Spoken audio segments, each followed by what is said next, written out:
Bueno, me toca presentar aquí a nuestro invitado, el instructor de este curso. Él es Pedro Porras, es maestro en ciencias, él es físico de formación, estudió en la Universidad Nacional de México, en una facultad de ciencias, y obtiene su educación para obtener una maestría en ciencias matemáticas en la Universidad. En la actualidad, Pedro es candidato a doctor tanto en la UNAM como en la Universidad de Barcelona. Su investigación se centra en los métodos constructivos en teoría K para sistemas hamiltonianos periódicos en el tiempo. Esto implica un enfoque profundo y especializado en la aplicación de la teoría K. Es conmovedor Arnold Moser para estudiar sistemas físicos complejos y su comportamiento periódico. Pedro ha sido guiado en su investigación doctoral por el doctor Renato Calleja, quien es miembro del Instituto de Investigaciones en Matemáticas Aplicadas y en Sistemas, que es el IMAS de la UNAM, y por Alex Haro de la Universidad de Barcelona. Esta colaboración entre ambas instituciones destaca la importancia de la cooperación y el intercambio de conocimientos en el ámbito académico. Además de su dedicación a la investigación, Pedro también se desempeña como profesor de asignatura tanto en la Facultad de Ciencias como en la Escuela Nacional de Ciencias de la Tierra, en sí, estas dos están en la UNAM. Y en resumen, los principales intereses de investigación se encuentran en el estudio de sistemas dinámicos y física matemática, en particular en el estudio de resistencia y persistencia de objetos invariantes, utilizando herramientas numéricas y analíticas, así como su relevancia. Bueno, yo en lo personal, yo invité aquí al profesor y maestro Pedro Porras, que yo lo conozco, de la licenciatura, de la maestría, vivió mucho tiempo en el mismo piso de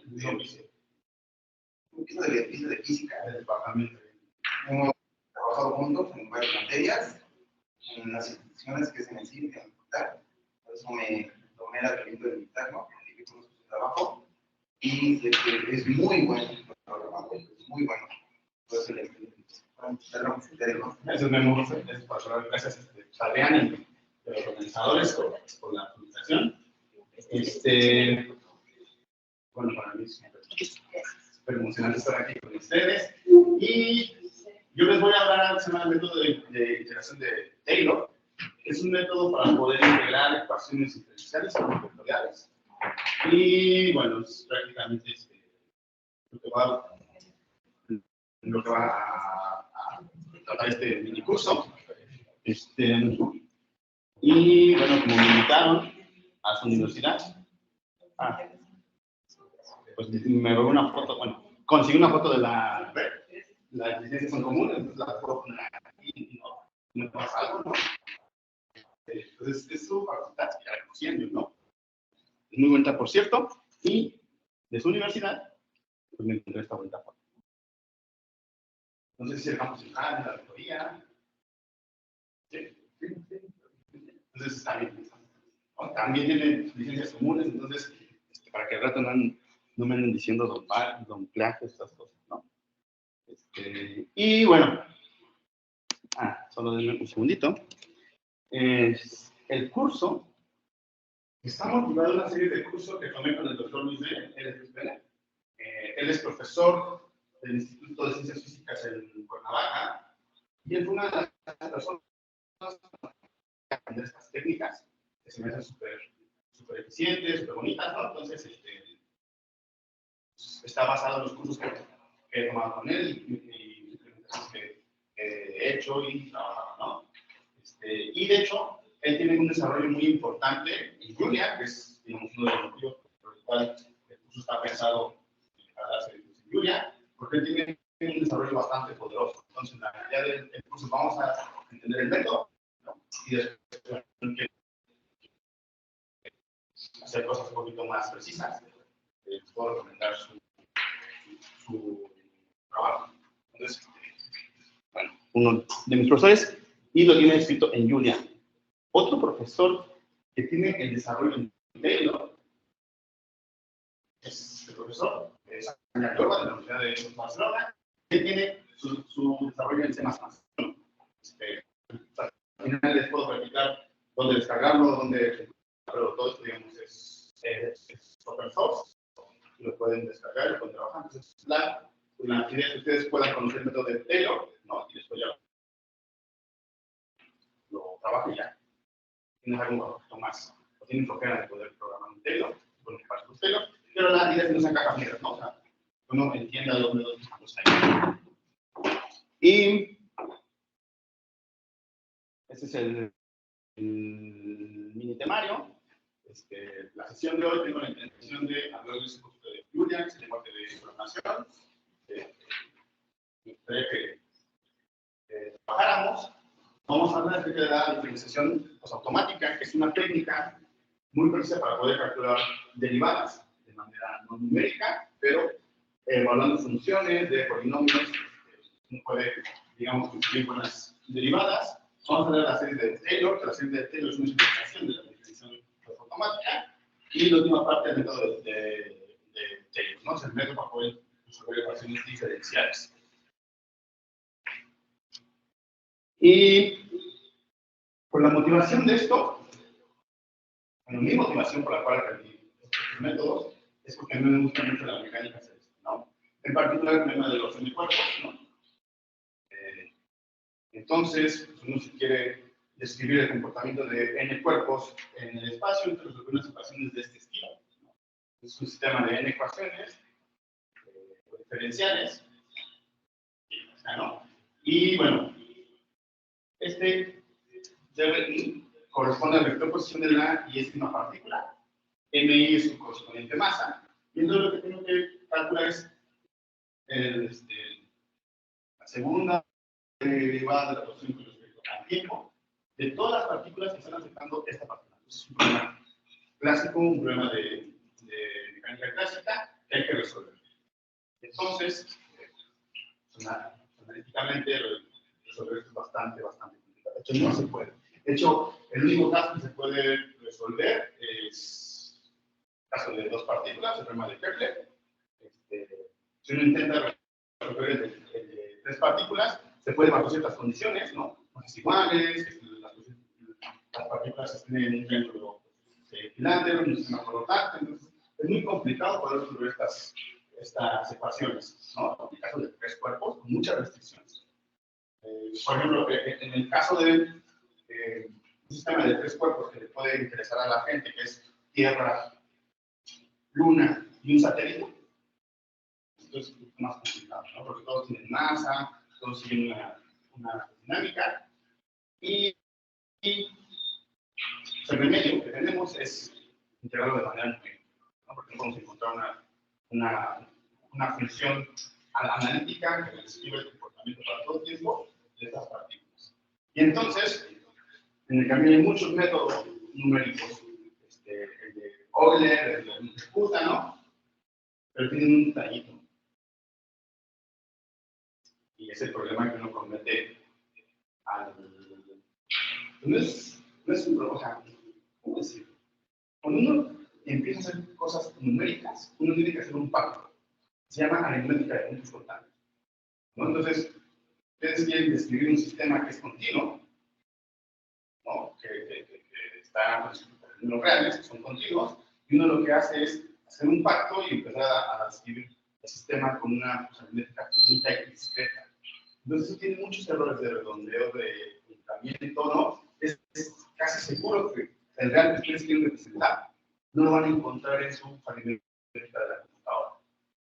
Entonces, eso causa problemas. Resulta que los métodos de integración son inestables, ¿no? Tienen alguna de convergencia. Entonces, hay dificultades. La integración. Porque el número es que masas hay masas muy grandes. Sobre la luna, ¿no? Con los satélites y sin muy pequeño, ¿no? Y luego tienen que poder la posición para la luna, para la Tierra, durante no quieren que el sistema sea, van a integrar, no sé, 10 años, 50 años, ¿no? Para poder garantizar que el satélite va a estar pues, en órbita y va a ser estable. Entonces los integradores clásicos tienen ese detallito, ¿no? Cosa que el integrador de Taylor propone resolver y resuelve hasta cierto punto, ¿no? Porque pues, hay que tomar en cuenta que es una computadora y las computadoras siempre tienen este detalle de la aritmética de punto flotante, ¿no? Hay algunas otras soluciones, pero les puedo platicar al final, ¿sale? Y bueno, esa fue una de mis motivaciones, ¿no? Bueno, ahí está Es una imagen que es igual de ciencia libre. Esta es la misión Génesis, ¿no? Es la Tierra, el Sol y el un satélite, ¿no? Entonces ven que la dinámica es muy complicada, ¿no? Y entonces uno necesita integradores bastante poderosos para poder hacer estos cálculos, porque si usted los contrata para hacer estos cálculos, resulta que la integración no es de todo precisa, pues entonces el satélite no va a llegar a donde quiere llegar, va a tomar otra dirección, sus sistemas son caóticos, ¿no? Entonces hay que tratar de ser lo más posible en su medida pues, exigentes para poder tener estos cálculos bastante finos, ¿no? Y últimamente, caray, aquí hay otra imagen del pulso único. Y últimamente lo que me he interesado, a causa de mis directores, es hacer esos mismos cálculos en sistemas de tokamaks, ¿no? Los tokamaks son dispositivos que confinan plasma mediante lo que uno modela es solo hay que subir el volumen. Entonces, aquí uno pide que esto sea estable, porque si no es estable, bueno, no queremos que el plasma colisione con las paredes y entonces tengamos un desastre, ¿no? Entonces, los cálculos numéricos asociados a los modelos tienen que ser finos, así, bueno, el problema del cómputo vamos a reducirlo y vamos a ver qué tanto el modelo es caótico o no, ¿no? Y cosas así. Entonces, al final les puedo mostrar unos cálculos que he hecho, ¿no? Y bueno, estas son algunas de las motivaciones de por qué trabajar con un integrador como el de Taylor, que es bastante poderoso. Vale. Y bueno, están algunas motivaciones. El integrador de Taylor es súper preciso. Uno puede controlar los errores. Es estable. Las implementaciones son un poquito difíciles, pero son muy eficientes, ¿no? Entonces, bueno, este es uno de los motivos por el cual a mí me convence que el integrador de Taylor es uno de los buenos, ¿no? No quiere decir que sea el mejor de los integradores, ¿no? En la familia de los integradores hay muchos. Integradores simplécticos, integradores de los que sean, hay un zoológico enorme, pero bueno, cada uno a sus necesidades, trabaja con uno, o le gusta uno, o se pone uno, entonces esa es una opción, que a mí me gusta. Bien, y bueno, esto es también esta es la parte tediosa, en el sentido de que hay que instalar cosas, ¿no? A mí me gusta la terminal, ¿no? Pero hay veces que es un poquito más cómodo y generalmente cuando uno está comenzando a trabajar con estas cosas, trabajar con algún IDE, ¿no? Y entonces el IDE que yo sugiero, o que yo conozco, es el Neves Anaconda. Si uno le da clic aquí donde dice Anaconda, va a abrir una pestaña y uno puede descargar Anaconda en algún lado por acá. Entonces le dice Free Download. En algún momento dice qué versión quiero. Le dan aquí. Bueno, en este caso, como detectó que era una Mac, pues descarga el instalador para Mac, ¿no? Pero bueno, aquí hay opciones para Windows, MacOS y Linux, ¿no?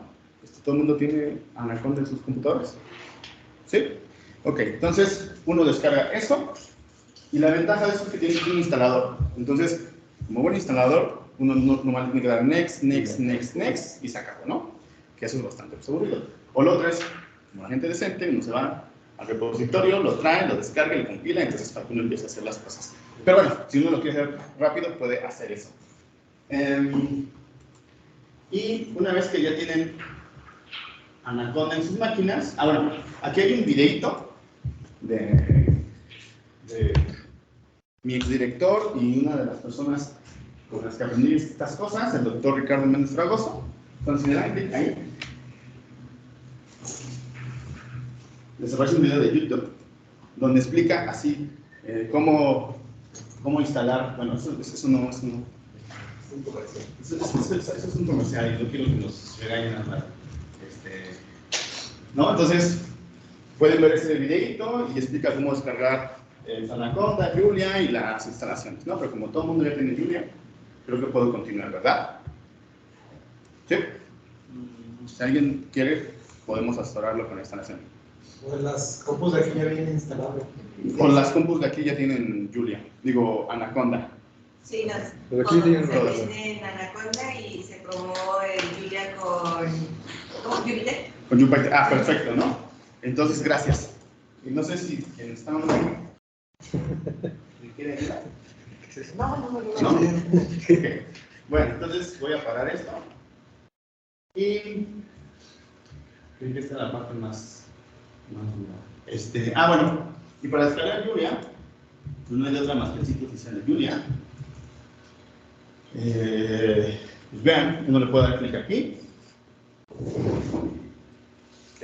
Estaría bien si lo hago ya, ¿verdad? Entonces aquí le da uno clic. Y yo sugiero descargar la versión LTS, ¿no? Que es la estable, ¿no? Entonces, aquí pueden descargar para Windows, MacOS, para algún Linux genérico, bla, bla, bla, ¿no? Entonces, dependiendo de la arquitectura, uno puede descargar el instalador. Y otra vez, esto es muy sencillo, queda next, next, next, next, y se acaba. ¿Comentarios, dudas? Ahora, también no pueden ir a su terminal, poner wget y traer el repositorio de la página, descomprimirlo, instalarlo, eso también se puede hacer. Aquí tengo un comentario. Quiere descargar cosas, ¿no? No sé qué quiere. Me puedo cerrar aquí, ¿verdad? Si quieren este notebook, se los puedo mandar, Luis. Y bueno, bla, bla, ¿no? Ok. Entonces, una vez que tienen descargado, instalado Julia y Anaconda, pueden ejecutar Anaconda desde su terminal. Algunas veces, no me está prestando la imagen completa, pero bueno, denme los segunditos. Voy a mandar una terminal para allá.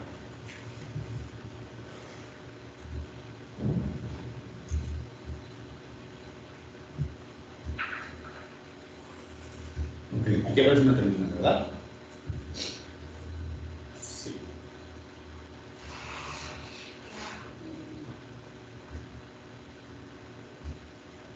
¿Se ve bien? Creo que está más pequeño, ¿verdad? ¿Sí? Bueno, ahí está. Una vez que todo se instaló de manera correcta, hay dos opciones. La primera opción, dependiendo del sistema operativo que tenga, pero si es un MacOS o si es un Windows, generalmente funciona si ustedes te crean Julia. ¿Se escribe bien Julia? Ahí está. Entonces, este es el prompt de Julia, como hay un prompt de Python, ¿no? Y esto ya funciona. Ahora, lo que voy a hacer es agregar a Jupyter el Live Julia, ¿no? Y entonces para eso hay dos opciones. Tienen que teclear, como dice aquí, el corchete que cierra, ¿no? Lo teclean en su prompt y les manda una pestaña azul, ¿no? Estaba de color verde, teclean este cosito. Está puesto aquí y lo pone de color pues azul, que es el gestor de paquetes. El siguiente paso es poner add espacio ahí Julia, ¿no? Y la J tiene que ser mayúscula.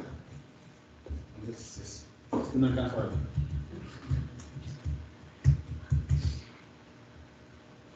¿Aquí es mayúscula? Ahí está, ¿no?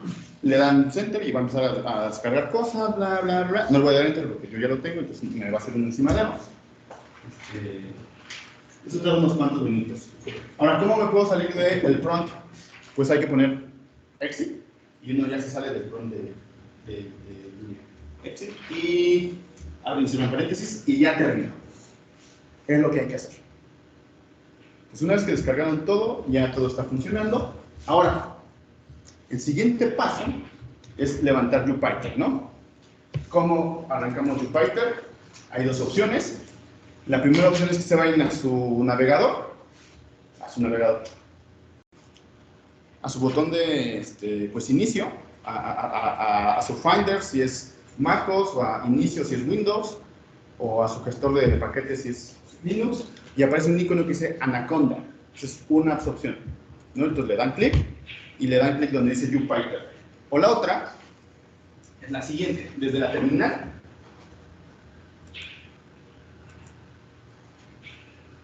Desde la terminal te crean Jupyter Notebook.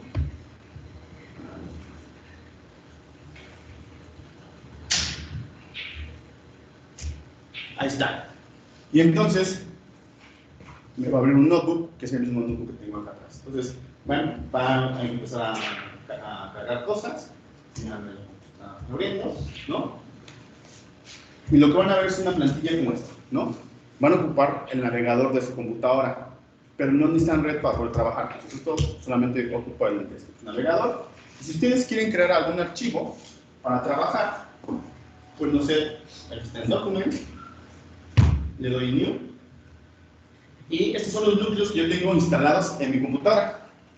Tengo Python 3, que es el que descarga pues, por defecto, y tengo versiones de Julia, ¿no? El 0.7, el 1 y el 6, ¿no?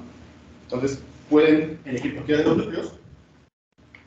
En este caso, le puedo dar al Julia 1.6 y les despliega esta ventanita, ¿no? Bueno, ¿qué puedo hacer con esta ventanita? Muchas cosas. ¿Vale? Entonces, aquí dice Untitled, es el título de su notebook. Entonces, puedo poner mi primer notebook. Mi primer. Bueno, es que en la casa algo que no. ¿Sale? Y ven que aquí ya está el notebook, el nombre del notebook que estoy creando, ¿no? Y bueno, otra cosa que también es importante mencionar, aquí está el núcleo de Julia, que es el que está pues, instalado. Puedo cambiar de núcleo en un mismo notebook, pero es como, no sé, es incómodo. Vean, o sea, si yo me voy aquí, bueno, en la pestaña File, puedo crear un nuevo notebook, abrir un nuevo notebook, hacer esta copia de este notebook, salvarlo en alguna extensión, cambiar el nombre, a hacer un checkpoint. Si se dan cuenta, aquí dice que no hay cambios. Entonces, si yo le doy Save,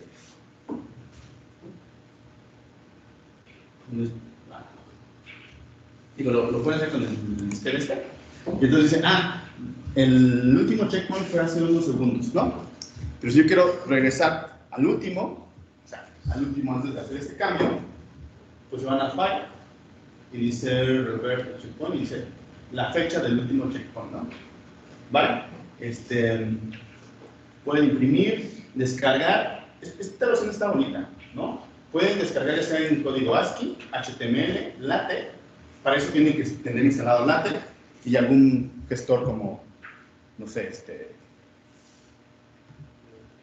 de LaTeX, se me acaban de olvidar todos. Exactamente, TextMaker, TextStudio, todos estos, ¿no? O como un Markdown, como un Notebook, como un PDF, ¿no? Y, bueno, aquí hay otras extensiones que por algo no aparecen, ¿vale? Ok. Y en edición, pues, bueno, los clásicos botones, ¿no? Que unir celdas, separar celdas, etcétera, etcétera. Pues ahí ustedes pueden, digamos, divertirse un ratito explorando qué es lo que tiene el Jupyter. Ahora sí, vamos con la parte que nos interesa, ¿no?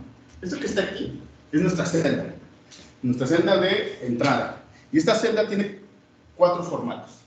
El primer formato es una celda tipo código, ¿sale? Entonces, está coloreada de color verde. Si yo presiono Escape, se pone de color azul.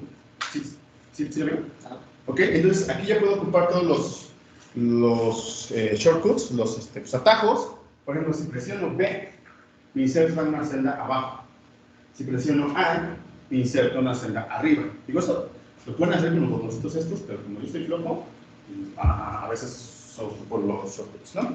Si presionan L, por ejemplo, lo que va a hacer el listado de las líneas, que eso es muy útil. ¿Sale? Y entonces, esta celda Vean, tiene un int, aquí no tiene nada, pero es una celda tipo código. Entonces, en este momento ya puedo poner código, escribir códigos. Me voy a esta y pues, me lleva, ok, algo pasó, ¿no? Ahí está. Entonces, pues vamos a hacer el clásico print para el mundo, ¿no? Algo está pasando con esto. Ahí se ve bien, ¿verdad? ¿Sale? Y el print en Julia es como el print en Python o el print, bueno, en C es print F, ¿no? Pero, print abre y cierran paréntesis y entre comillas, lo que quiera que les imprima. ¿Hay algún comentario, no? Y ya viene, hola. Un momento. Ahí está. Y dense cuenta que esta celda, aquí apareció una asterisco que estaba cargando, ¿no? Entonces, fue la entrada que estoy dando, esta es la salida de la celda, ¿ok? Entonces, así uno puede escribir código en el notebook. Ahora, otro tipo de celda es la celda Markdown. Entonces, así, en colorcito azul, teclean la M y vean que desapareció la centralita y aquí aparece Markdown. Vean. Entonces, si me subo, si me voy a la celda anterior, aquí está. Está de color azul, esta es una celda tipo código y executivo. Si yo bajo, dice Markdown. Y la ventaja de esta celda Markdown es que uno puede poner texto en el requisito Markdown, ¿no? O sea, esto es un notebook, o sea, esto es un cuaderno de notas, así, ¿no? Entonces, aquí uno pone hola, estas son mis notas. Pero esto no alcanzo a ver, pero ¿sale? Y entonces ejecuto esta celda. No les expliqué cómo ejecutar una celda, ¿verdad? Gracias. Para ejecutar esta celda, cualquier celda, pues hay de dos. Aquí hay un botón que dice Run, que la va a correr, o Shift Enter. Shift Enter ejecuta esa celda. ¿Sale? Y venga, ¿no? Entonces estas son mis notas. La ventaja del código Markdown es que uno le puede poner código pues, en requisito. Por ejemplo, código LaTeX. Entonces, no sé, como buen físico y matemático, ¿no? Uno podría meter una puntilla, ¿no? Un seno, ¿sale? Bien, me lo pone bonito, ¿no? O sea, tipo LaTeX, ¿no? O vaya, o sea, esto es una bonita publicidad, ¿no? Celo de X, no X.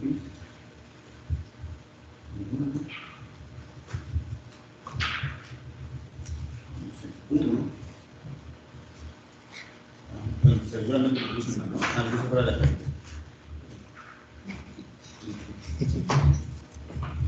Ahí está, ¿no? ¿Sí? Y bueno, también pueden, luego les puedo pasar a algunas ligas donde viene un poquito más pues, explicado el texto enriquecido, ¿no?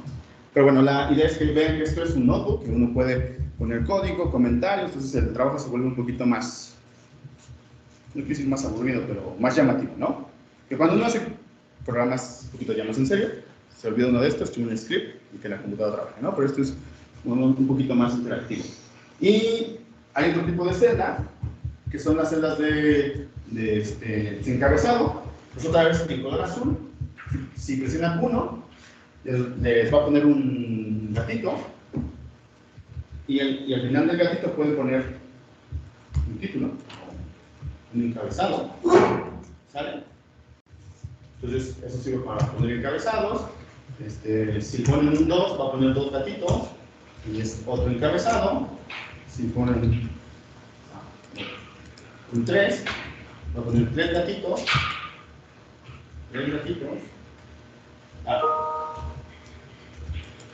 y otro encabezado. Vale, entonces uno puede poner encabezados. Y el último tipo de celda son las celdas crudas. Hay una pregunta de José Luis Romero. Sí.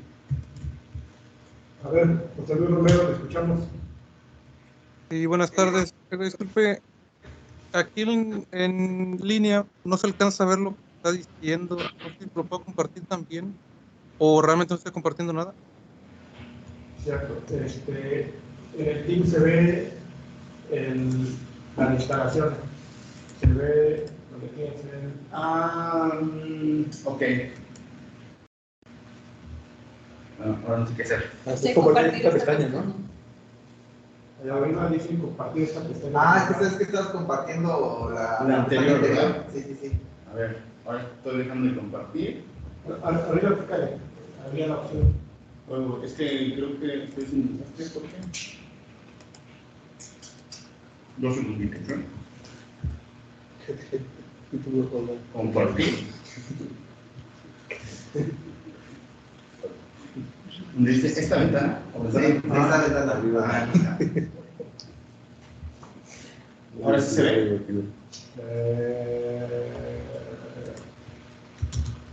Aún no. Ahorita estás compartiendo A ver. estás compartiendo tu explorador. Ya está moviendo las pantallas. Ahí. No, Ok. no, espérate. Ah, sí. ¿No? No. No, es que sabes qué, salte y cuando selecciones cuando selecciones una ventana, selecciona esta, no el navegador. A ver. ¿Qué estoy haciendo? Aquí, dejo de compartir. Compartir ahora. Se tiene que dar la opción para escoger una de las ventanas. Esta, ¿no? Ambas. Y supongo que ya, ¿no? ¿Sí? ¿Ya se ve? Sí, ya. Y a ver si me cambio a la otra ventanita. Ya no se va a ver esa. A ver. ¿Se ve esta? Sí. Ah, ok, entonces Ok, bueno. Entonces, este era así como un... sí, y lo que les había dicho, que también puedo cambiar de kernel. Si se van aquí, donde dice kernel, cambiar de kernel, entonces aquí tengo Julia, ¿ven? Aquí dice Julia, no dice Julia, es el logo de Julia. Me vengo para acá, Python 3, carga Python, está haciendo unas cosillas, ¿no? Esperando. Dice que ya está listo el kernel de Python, y cuando yo le doy run a esto, falla, porque no es la sintaxis de Python, ¿no? La sintaxis de Python es así, y ya hace Python, ¿no? Entonces, bueno, esto es una... No sé, yo jamás estoy ocupado cambiar de núcleo en un mismo número. Bueno, y pues para salir le dan save, lo salvan, aquí es el checkpoint, lo cierran y bueno, cierran su notebook. Vale, entonces después de esto,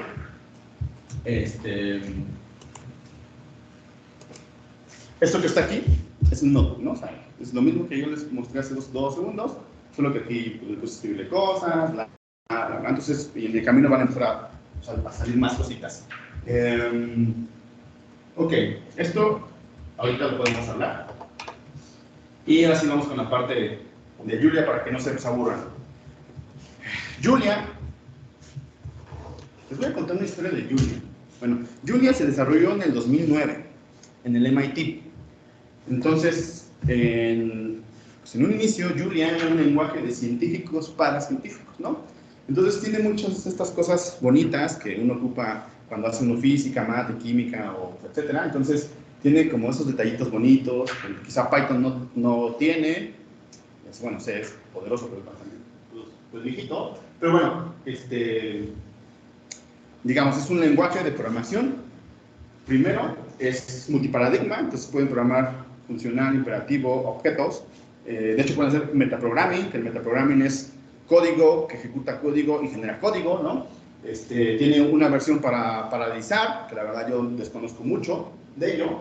Es muy rápido, es muy moderno. Bueno, rápido en el sentido de que Julia es semicompilado, semi-interpretado. O sea, Python es interpretado. ¿Qué es lo que quiere decir? Que uno mete la línea de código, el intérprete de Python dice, estás diciendo esto y lo voy a hacer. A diferencia de C, ¿no? C lo que hace es compila, traduce a lenguaje máquina y ejecuta, ¿no? Entonces Julia tiene esta cosita como, pues como bonita, que si uno ejecuta la primera línea de código, se guarda en algún archivo lo que ya hizo. Y si se ejecuta una segunda vez, lo hace más rápido. Entonces, la gente que sabe de Julia dice que si uno programa bien Julia, puede ser tan rápido como C o Fortran. No va a ser tan, o sea, no va a ser C o Fortran, porque esos vuelan, ¿no? Pero pues puede ser una buena alternativa para ganar velocidad. Es más rápido que Python, eso sí, pero no que Fortran o C. Ok, y Julia, pues como todo buen lenguaje de programación, tiene sus variables. Entonces, aquí se me cayeron las variables, ¿no? Ah, no, está el trasfondo, ¿no? Vean, otra vez, esto que está aquí es una celda Markdown, ¿no?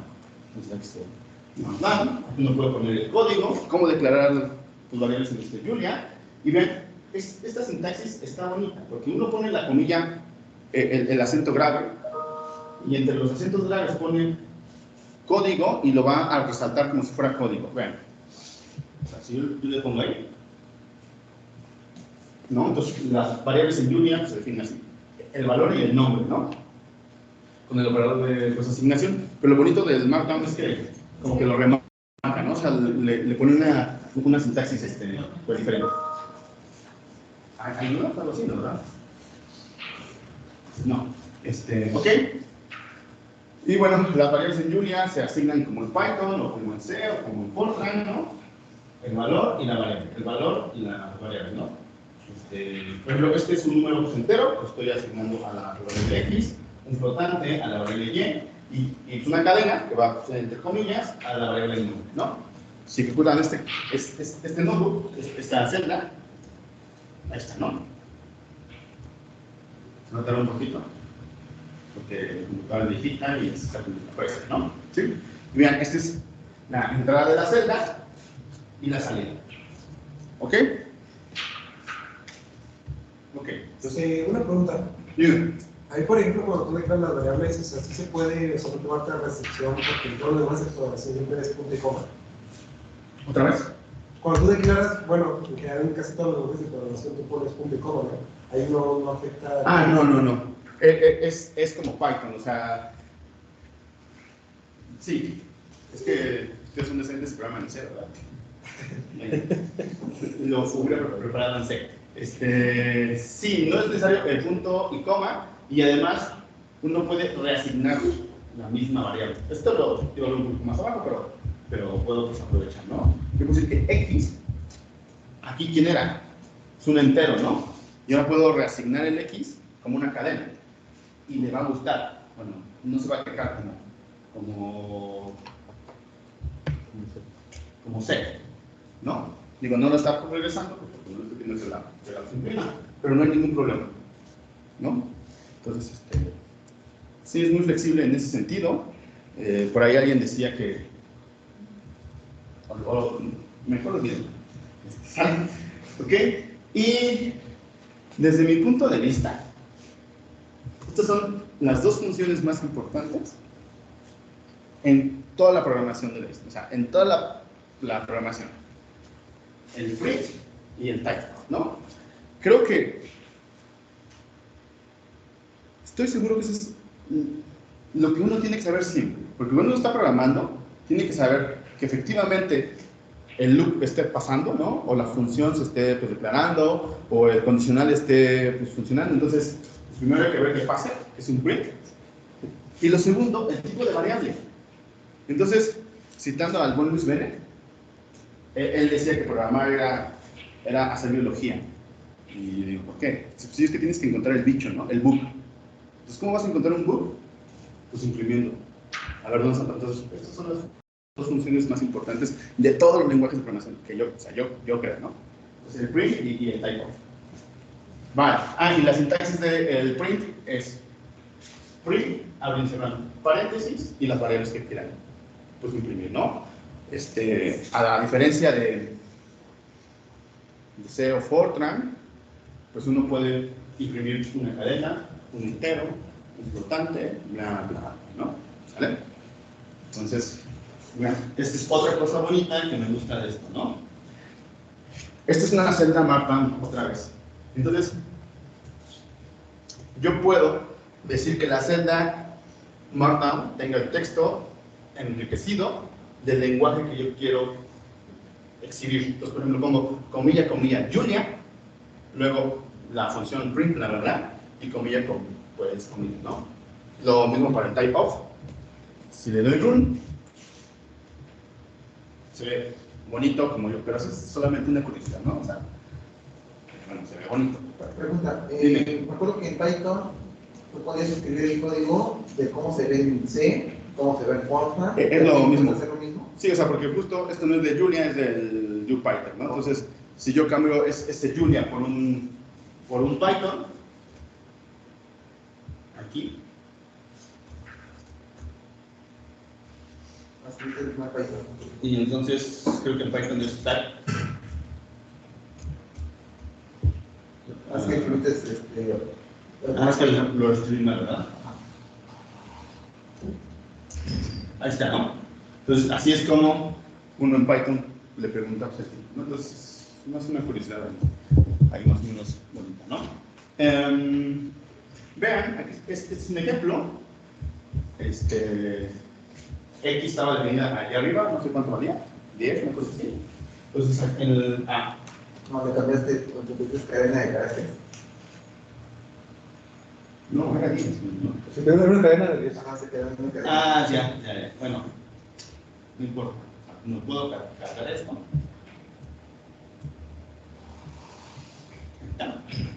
Y entonces vean, en la línea 1 estoy imprimiendo X, que es 10. En la línea 2 pues estoy imprimiendo X, ¿no? Con una cadena igual a bla, bla, bla. Y en la línea 5 pues estoy imprimiendo la variable X, el valor de la variable X y el tipo, ¿no? Entonces, por eso esto va pues, entre comillas, que es una cadena, entre comillas, que es otra cadena, y las variables van sueltas, ¿no? O sea, no llevan pues comillitas, pues, para que pueda pasar. ¿Sí? Vale, entonces, creo que esas eran las dos funciones más importantes de Python. Lo que viene son los tipos. Tenemos enteros, flotantes, cadenas, arreglos, tuplas y diccionarios, como en Python o como en otro lenguaje de programación como C o Fortran. En Fortran, en C no sé si hay diccionarios. Seguramente no. Y arreglos sí, ¿saben? Entonces, bueno, ejecutamos esta celda. Y pues no va a imprimir todo, solo va a imprimir la última parte que es el diccionario, ¿no? Así se definen los enteros, flotantes, cadenas y diccionarios. Ok, y eso es algo que me preguntaba Yayo. Sí. Punto más. Ya, sí, sí. Ok, Yayo, es lo que le explicaba hace ratito, ¿no? Que Python lo que tiene es que tiene Python Julia, se puede hacer asignación múltiple. Entonces, en las primeras líneas, bueno, sale X es igual a 10, pero para la reasignación, pues sí que X sea un flotante dentro, ¿no? Y no va a pasar, o sea, lo va a entender de manera clara. ¿Ok? ¿Dudas con las variables? Muy rápido. Voy muy despacio. ¿Bien? También se puede usar emojis. También se puede usar emojis, ¿no? ¿Mande? También se pueden utilizar emojis, ¿no? Para variables. No lo sé. Yo Había sí he visto en visto. Julia. Sí, yo he visto que los estudiantes ponen emojis, pero nunca les he preguntado cómo lo hacen. Y sí, según en Julia, cualquier cosa que pongas en Unicode, lo asignes algo, te lo das. Qué buena idea me acabas de dar. Eso no lo había dicho, pero por ejemplo, ¿no? A mí me gusta mucho alfa, ¿no? Entonces yo puedo escribir slash, así como si fuera, ¿cómo se llama? Late. Le doy le pongo slash, pues alfa, el cursor al final y luego tab. Tab, reacciona, ahí está. Me pone alfa. O sea, me pone el carácter alfa y lo entiende como una variable, ¿no? Entonces, aquí también le tengo que poner alfa, porque si no, no le va a gustar.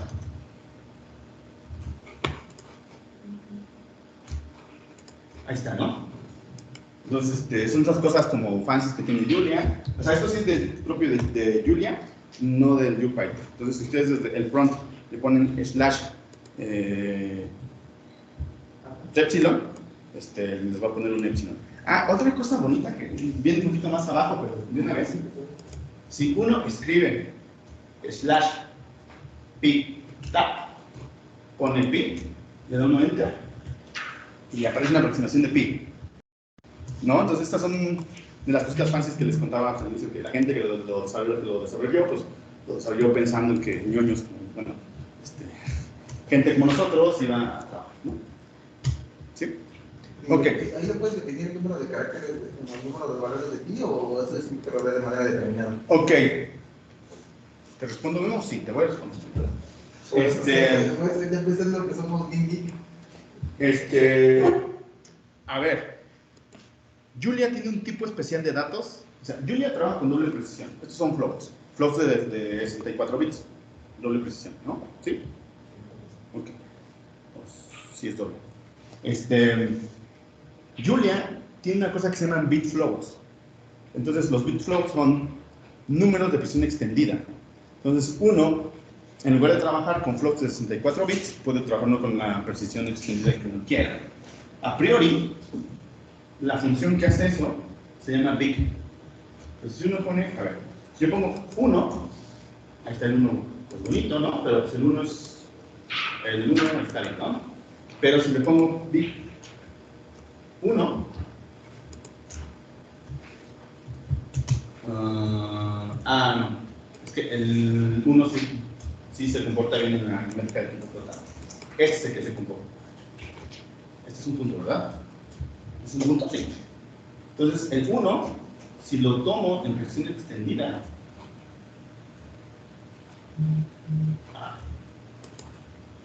¿me ayudas? ¿Eso es un punto? Sí. Ahí está. Si escribo el punto 1 en precisión extendida, como tengo 64 bits, esto es la basurita, ¿no? Sí, no, o sea, porque 1 expresado en ¿cómo se llama? En binario, no es totalmente expresado, porque tiene una cola de ceros y unos pues, al final, ¿no? Entonces, lo que yo estoy viendo es extendida, eso es lo que está mal. ¿Sale? Entonces, es una opción. Entonces, uno tiene que trabajar con eso. Con la otra, es ocupar bit flows.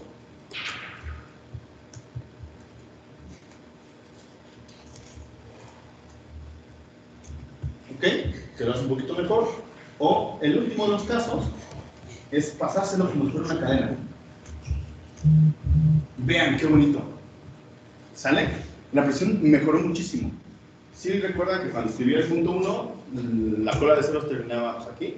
Ahora si digo que me haga un bit flow de 0.1, lo que va a entender el intérprete es: te voy a extender el 1 lo más que pueda, pero pues siempre va a haber un errorcito, ¿no? Porque siempre necesita uno un bit más para poder escribirlo, ¿no? Entonces, ¿y eso para qué? Ah, sí, para el pi. Si uno quiere hacer pi, espero que funcione.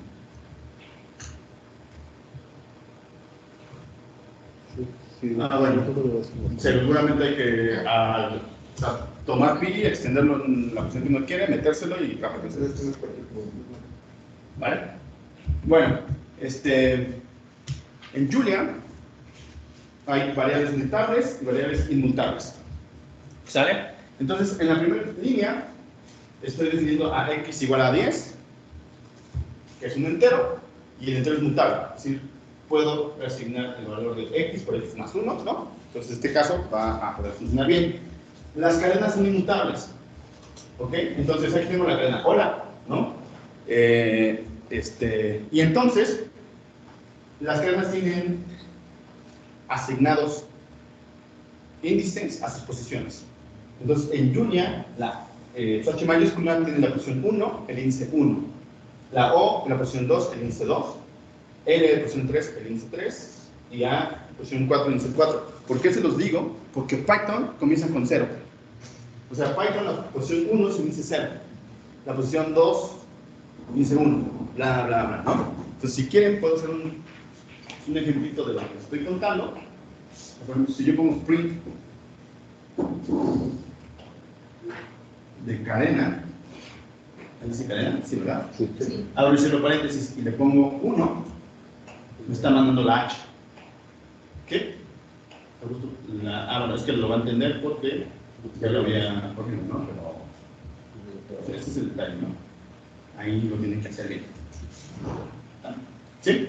O sea, pues justo en el compilador de patch de Julia, como ya había ejecutado esa celda, se puede guardar, ¿no? Pero aquí está bien, ¿no? Entonces, de cadenas, si yo accedo a la posición 1, me da la H. Si yo accedo a la posición 2, me tiene que dar la O. Y vean lo que aparece aquí abajo. Lo que aparece. Muy bien. Lo que quiero hacer en la línea 6 es cambiar la H mayúscula por una H minúscula. Y me manda un error de que justo este tipo es inmutable, que quiere decir que no puedo cambiar sus valores, ¿no? Lo mismo pasa con las tuplas o con los arreglos. Bueno, pasan dos cosas totalmente diferentes, pero ok, yo puedo definir una tupla con paréntesis, pongo mi tupla, ok, y si yo quiero acceder a los elementos de la tupla, bueno, pues mandárselo a una variable, tupla, ¿no? Y si yo quiero tupla de la posición 1, y esto tiene que ser así, ahí está, estoy accediendo al primer elemento de la tupla. Creo que después le cambio 1, 2, 3, 10, 20, 30, ¿no? Pero un cambio. Ahí está, ¿no? Entonces, el índice 1 está accediendo a la posición 1. Pero si yo quiero cambiar la posición 1 por un 0, no voy a poder. Las tuplas son inmutables. No puedo cambiar los elementos una vez asignados. A diferencia de las listas, si yo defino una lista y la lista se define con cuadrados, ¿está, no?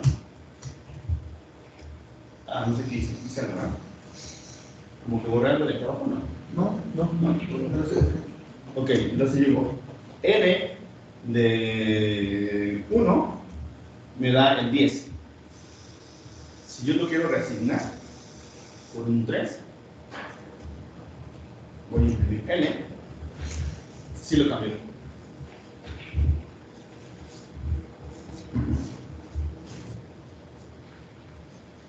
¿Sí?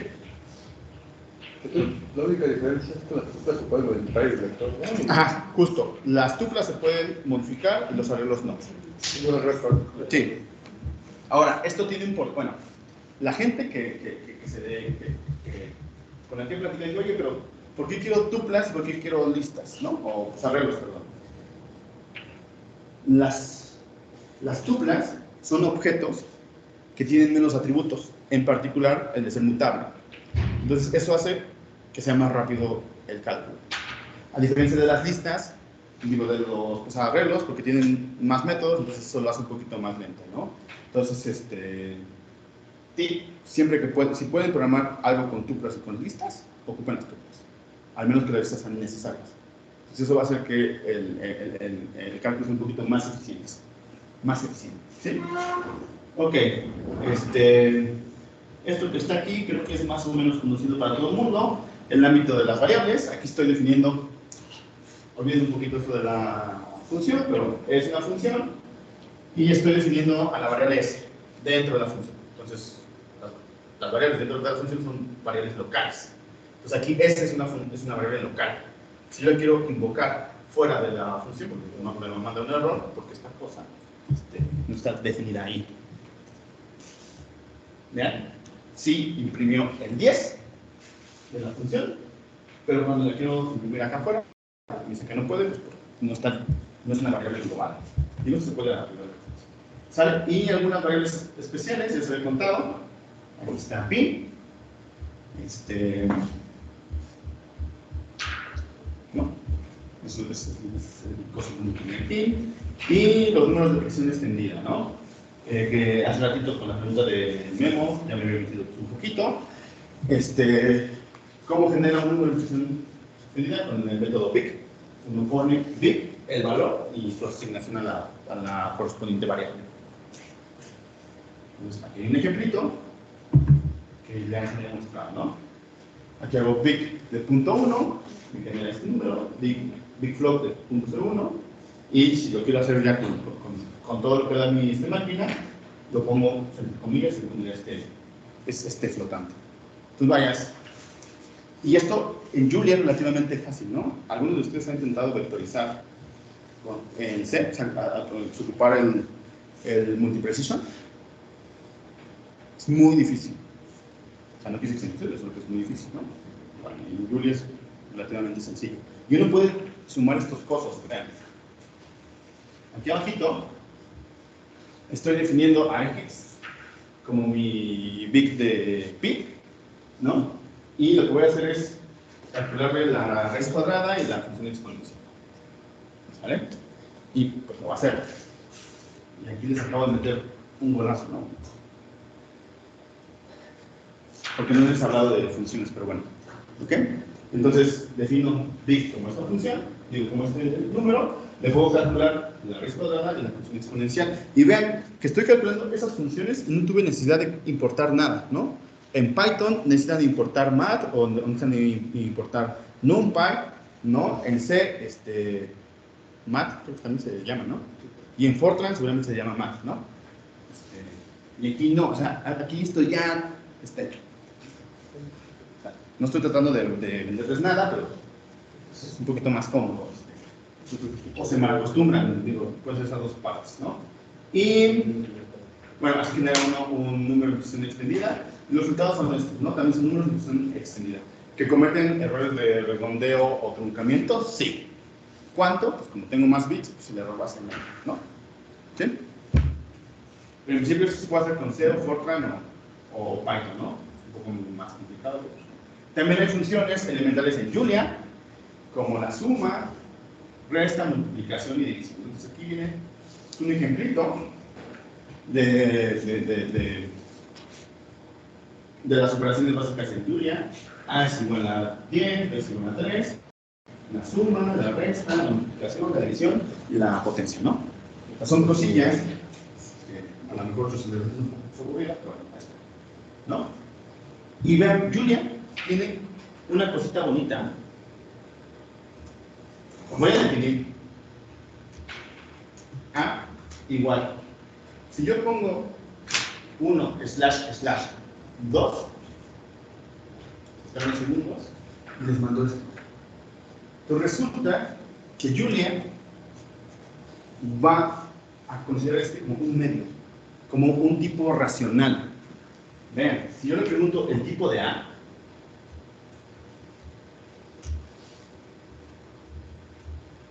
está ahí, así que es un racional de 64 bits. Lo que eso tenga que ser. ¿Vale? Si yo le pongo, no sé, A que sea igual más un tercio, aquí quiero que me imprima A, lo hace sumar fracciones, ¿no? Digo, solo está bonito. Yo nunca lo he ocupado en mi trabajo, pero no sé, a lo mejor alguien sí, ¿no? Y lo que regresa es un tipo que es un racional un racional entero de 64 bits. Entonces, por si es como un medio más o menos, me dice que es entero. No, te va a decir que es un racional de... Y si no, pues lo podemos ver, o sea. Dice que es un racional entero de 64 bits, ¿no? Entonces es un nuevo tipo que tiene Julia. ¿Para qué sirve? No, pero está bonito, ¿no? El que más uso es pi. Vean, y pi, el tipo de pi,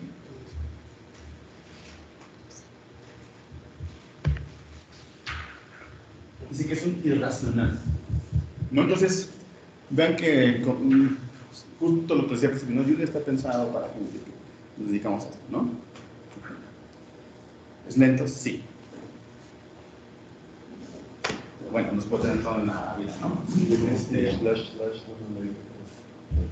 Y esto que les quería mostrar aquí abajito es que vean, aquí estoy diciendo que quiero a 2.1 un bit float, a y igual a 1.1 un bit float, puedo sumar, resultados es un bit float. pues si alguien necesita más precisión, pues bueno, y vean que el resultado, pues hay más o menos bajo. Sí, ¿no? Porque si yo sumo. Entonces dice 3 puntos, sí, también se acuerdan de 9, que está asociado al error de truncamiento, de bla, bla, bla. Pero bueno, o sea lo importante es que hay muchos 9, ¿no? ¿Sí? Ok, y aquí hay unas funciones elementales en Julia, ¿no? Como les decía, no hay que cargar un repositorio aparte o alguna paquetería. Ya viene el raíz cuadrada, exponencial, logaritmo, las trigonométricas, valor absoluto, redondeos, ¿no? Entonces, si uno quiere ver todo el zoológico de funciones, pues se va al sitio oficial de Julia y ahí vienen todas las funciones. Este es un ejemplo, ¿no? Está calculado. También hay operadores de comparación. El primero es la desigualdad, es un doble igual. No sé. Python, otra, no sé. El de diferencia, y vean que aquí también se puede poner exclamación igual, o si uno puede teclear en su teclado la desigualdad, lo va a poder entender. Menor que, mayor que, menor igual, mayor igual, o sus respectivos, ¿cómo se llama?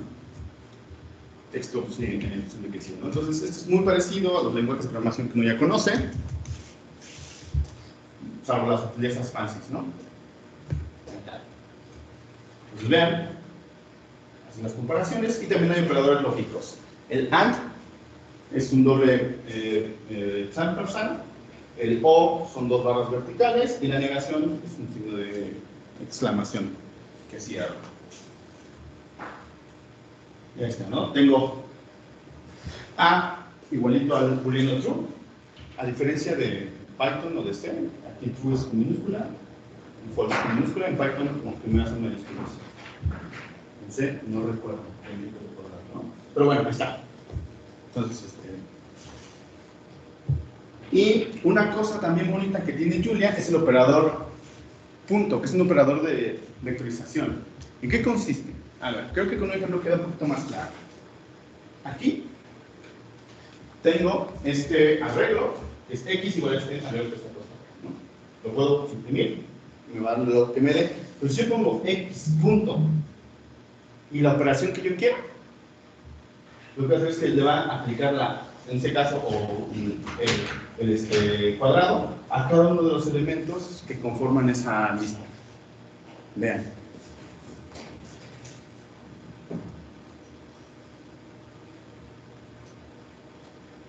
¿No? Vean, aquí estoy diciendo que x punto es igual a esta x, dice x punto al cuadrado. Vean, es 1 al cuadrado, 4, 9. Y lo mismo funciona,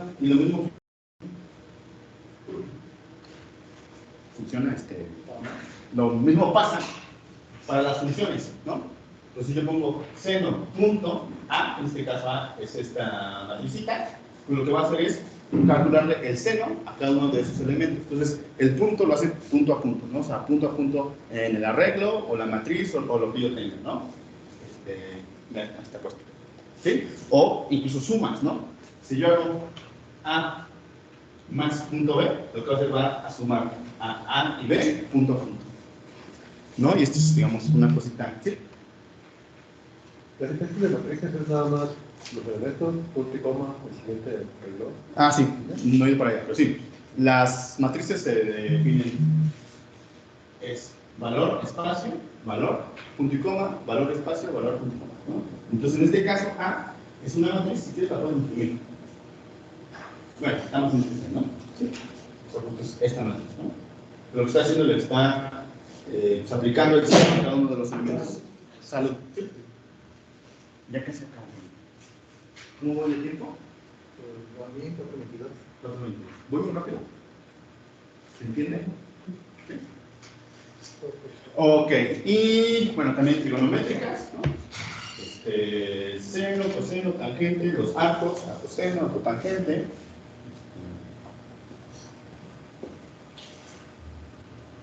Ahí está, ¿no? Entonces es muy parecido a Python o cualquier lenguaje de programación, ¿no? También hay exponenciales en logaritmo, la exponencial, el logaritmo natural, en base 2, en base 10, ¿no? Pues vean, son estas cositas que, pues sí, es una tontería, pero bueno, ya están encargadas. ¿Vale? Y ahora viene la parte de funciones en Julia. Entonces, vamos a ver un poquito de funciones. ¿Cuál es la sintaxis para definir una función? Ok. No sé cómo. Ok. Pues cuando uno define una función, lo que yo siempre les sugiero es que tenga un docstring, ¿no? Una documentación de qué hace esa función, ¿no? Porque si alguien más lo lee, pues al menos hay que enterarse de lo que el otro hizo. Incluso cuando uno programa, uno luego no se acuerda que es su función. Entonces, creo que es un buen hábito poner un docstring. Pues en Julia, los docstrings se ponen con comillas triples, el nombre de la función y los argumentos que le van a caer. ¿Qué hace su función? Una breve como descripción y 3 comillas para cerrar. Esto es el docstring de la función, ¿no? Es su documentación. Ahora, en Python las funciones, en Julia las funciones se definen con la palabra privada function, luego espacio, el nombre de la función, los argumentos que recibe esa función, luego viene el cuerpo de la función, lo que haga, suma, bla, bla, bla, un return en caso de que regrese pues, algo, y un end. Entonces, esto tiene un poquito más estructura. En Python, uno define la función, pero no pone el end. Y es importante por la sangría. Aquí en Julia no, ¿no? O sea, yo pongo la sangría solo porque se pueda leer un poquito mejor, pero no es necesario. Entonces, lo que es necesario es poner un end. ¿Sale? Si no ponen este end, va a empezar a mandar pues, cosas de que no se ha cerrado. Entonces, vean, y también esto, ¿no? Es slash Julia y ya hace cosillas, ¿no?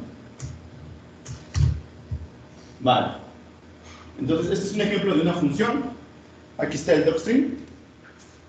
La función cuadrado de x, la función respecto de una variable x, el cuadrado. Y luego le pueden poner las convenciones, un asterisco, ejemplo, luego 3 comillitas, Julia, y pues un ejemplo como si fuera el prom de Julia, ¿no? Es Julia, la función cuadrado y lo que regresa.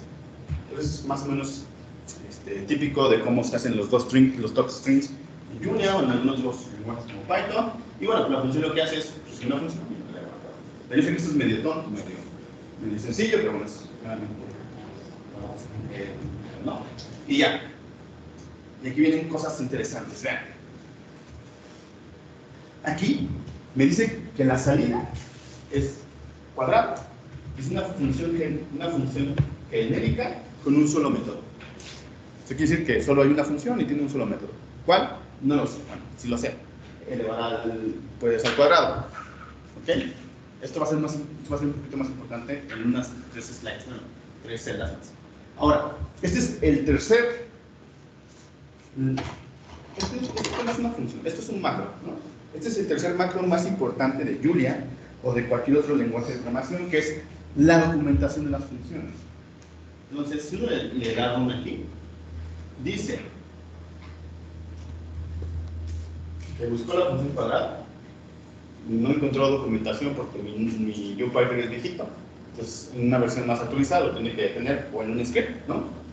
Pero vean, dice que cuadrado es una función que tiene un solo método y que está definido en esta línea, ¿no? Entonces, si ustedes quieren conocer qué hacen algunas de las funciones en Julia, por ejemplo, le ponen signo de admiración, x, y les va a mandar la documentación. Vean, y les mando una documentación bonita como la que yo les mostré, ¿no? Dice que buscó EPS, EPS2, bla, bla, bla, bla. Todas las posibles coincidencias. Les manda un ejemplo, ¿no? Que calcula en la base natural exponencial de x y que te regresa el valor de e a la x. Y tiene ejemplitos, ¿no? Ejemplitos, ¿no? Y bla, bla, según uno lo puede buscar, hace referencias, digamos, a algunos otros lados. Entonces, esto se me hace un buen ejemplo de una documentación. ¿Va? ¿Dudas? Ahora, ¿cómo se invocan las funciones? Las funciones se invocan, uno escribe la función, la variable que recibir, se lo asigna a una variable. como en todos lados. ¿Sale? En este caso, estoy invocando la función cuadrado de 5, lo voy a asignar a la variable 5, y bueno, y el resultado es el cuadrado de 25. Ok, las funciones también pueden tener múltiples pues, argumentos, como esta función que llamo producto, recibe x y y, y lo que me regresa es x elevado a la y. Ahí, ¿no? ¿Sale? También puedo definir funciones pues, anónimas, que son funciones que uno define, en pocas palabras, son funciones que uno define no son. Sí, Hay una pregunta. Por ejemplo, en esa anterior del producto, o sea, tú puedes definir esa función y definir las variables x y y, o si las defines en modo humano. No, la puedes definir sin definirlas antes. Sé verbal o formal. No sabe, está bien, ¿sabes? Pero, o sea, sí se pueden definir. Ok, como en C no se pueden definir. Así como ya ves que pues, pones un environment, dices X tiene que ser un entero, Y tiene que ser un bla bla bla, ¿no? No es necesario, pero si quieres que tu función solo reciba, por ejemplo, flotante y pues, entero, lo puedes hacer. Y el truco es el siguiente. Venía más abajo, pero bueno, de una vez te respondo. En X, enfrente pones punto, punto, ¿no?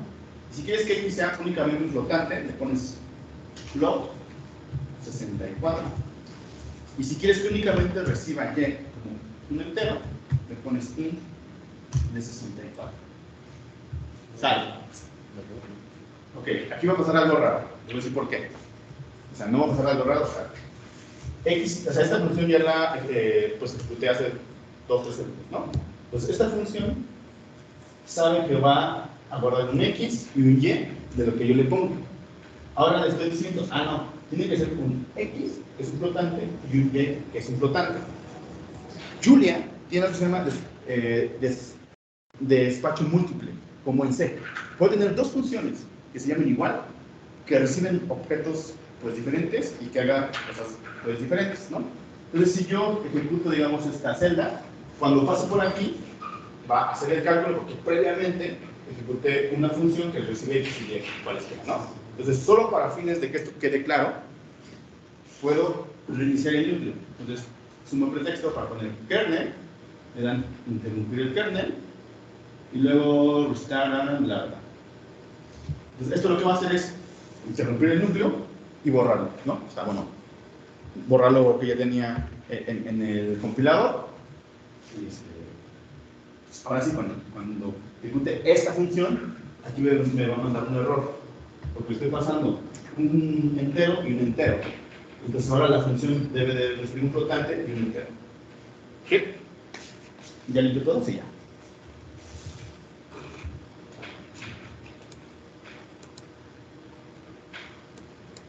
Y mando un error. ¿Sale? Si yo le pongo un puntito aquí, me puedo poner punto final. Ya lo hace. ¿Ok? Y entonces, es esta flexibilidad que es como de, bueno, o sea, sí puedo definir lo que yo quiera, pero si quiero específicamente que esta cosa reciba un flotante y un entero, se lo puedo indicar, ¿no? Es más, y las salidas se las puedes indicar también. La salida, ¿cómo se la puedes indicar? Aquí al final le pones doble punto y lo que quieres que dé de salida. En este caso es que me dé un entero de 64 bits. Y mandó un aviso. ¿Sale? Porque esta cosa no va a ser un entero de 64 bits. ¿Vale? Entonces, pues sí se puede, uno se puede poner un poquito más fresa con las entradas o con las salidas, ¿no? Bueno, simplemente hay que ser cuidadoso con esos datos. Y eso es lo que, cuando uno se empieza a meter un poquito más con la suficiencia, eso es lo que uno empieza a lograr que Julia empiece a competir con C o con Fortran. O sea, que sea competencia no quiere decir que los alcance, pero bueno, más o menos. ¿Sí? Mi pregunta, ahí por ejemplo en la salida que tú dices, ¿le puedo poner que me dé que me redondea el valor mayormente? entero o el menor entero. Ah, sí, o sea, esto le puedes poner un... Por ejemplo, ahí en el lugar que le pusiste, poner 2.164. Aquí, ¿no? No, a la primera línea. A la primera línea. A la derecha. La derecha, ¿de derecha? No, del otro lado. La otra derecha. Sí, esa. O sea, ahí le puedo poner que me lo redondee. Ah, no, no, no. Lo tienes que poner dentro de la función. Ah, ok. Justo aquí en el...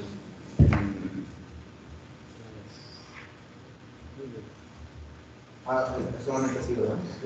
Y entonces ya lo está redondeando y ya lo está haciendo bien, ¿no? O sea, es un ejemplo. Recibe este y regresa, digamos, un entero. ¿Sí? ¿Ok? ¿Dudas? Bueno, aquí vienen las funciones anónimas, que eran funciones que se definen en una sola línea. Aquí estoy definiendo la función cubo, la sintaxis es la siguiente. Nombre de la función, igual, entre paréntesis los argumentos, y un guión y un mayor que, menor que, lo que quiero que salga, ¿no? O sea, lo que quiero que haga. Este es otro ejemplo. Un ejemplito de una función anónima. Estos son muy útiles, pero bueno, uno está programando y dentro de su función se acuerda que no programó una previa, pues bueno, puede hacer pues, ahí en ese momento. Entonces, pero tampoco abusen las funciones anónimas, ¿no?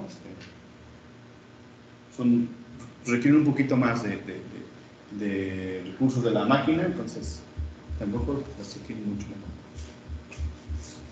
Ok. Es lo que le decía y le respondía a Yayo, ¿no? Las funciones con los tipos de argumentos, uno pone 2 puntos, el tipo, argumento 2 puntos, el tipo, y si quiero que saque algún tipo en especial, pues 2 puntos, el tipo de retorno, ¿no? Entonces esto ya lo puedo sacar, ¿verdad? ¿Sí? Y bueno, pues aquí hay un ejemplo donde, bueno, ya hay una documentación, un top string, cosas que recibe, cosas que regresa, que es lo que me había preguntado yo. ¿No? ¿Sale? Y vean, ¿qué hace? Si le pongo entero y entero, funciona. Si le pongo flotante, flotante, no funciona. Esto ya lo va a ver más. Y ahora sí, lo que les decía es que Julia tiene despacho múltiple, ¿no? Entonces el despacho múltiple es la misma función, el nombre de la misma función que hace cosas diferentes. Y la sintaxis para el despacho múltiple es esta. Es la función, la palabra reservada función, el nombre de la función y los argumentos que recibe, ¿no? El argumento, qué tipo es, el argumento 2, qué tipo es, etcétera, etcétera. Lo que hace esta función y el enter, ¿no? Y luego, desde la misma función, con los mismos tipos o los mismos argumentos o diferentes, y puede hacer cosas totalmente diferentes, pero se llaman de la misma manera. Entonces, bueno, bien. Entonces, aquí que dicen, ¿despacho múltiple? ¿Sí, el despacho múltiple? Sí. No sé qué está haciendo ahí. No disculpa. Pero bueno, este era el ejemplo, ¿no? La función se llama calcular operación, recibe A y B, que son números, y los sumo. Y luego aquí tengo otra función que se llama igualito, calcular pues, operación, recibe A, B y C. La primera lo suma, y la segunda es el producto de A con B, y luego suma C. ¿Vale? Pero bueno, es la misma función. Cuando yo le doy el run, vean lo que me mandó. Dice que calcular operación es la función, ¿no? Pero tiene 2 métodos. ¿Sí? Esos 2 métodos son los que acabo de definir. Y vean que si yo ejecuto esto, bueno, ahí le tenía que poner un print, ¿no?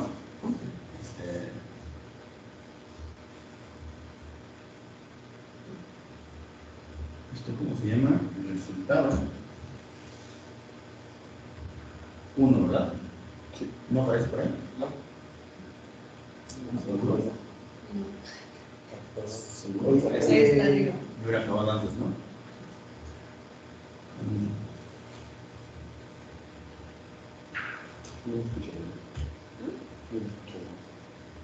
Está apuntado. Bueno, tengo que poner un... O sea, lo tendría que arreglar, ¿no? Pero está bien, ¿no? El primero es la suma de 2 más 3, que es 5. Y el segundo es la suma de... Es el punto de 4 por 5, que es 20, más 6, que es 26, ¿no? Y es la misma función.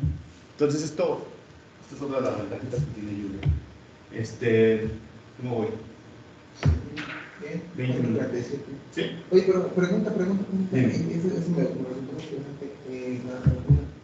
Entonces, o sea, ¿cuántas funciones yo puedo llamar de la misma manera? Las que tú quieras. Incluso pues, aunque yo tenga de 2 entradas. Aunque tengas de n entradas o de 0 entradas. O sea, fíjate. Solo porque no me preguntó. Aquí voy a definir otra función. Que lo voy a llamar calcular función. Que no va a recibir absolutamente nada. Y que no va a regresar absolutamente nada, ¿no? A mí mi dislexia. ¿Sale? Y voy a hacer lo mismo. Pero ahora esto.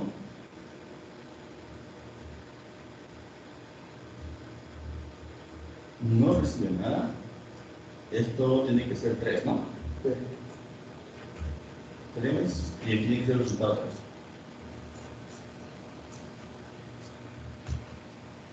3. No resume. No el resultado 3.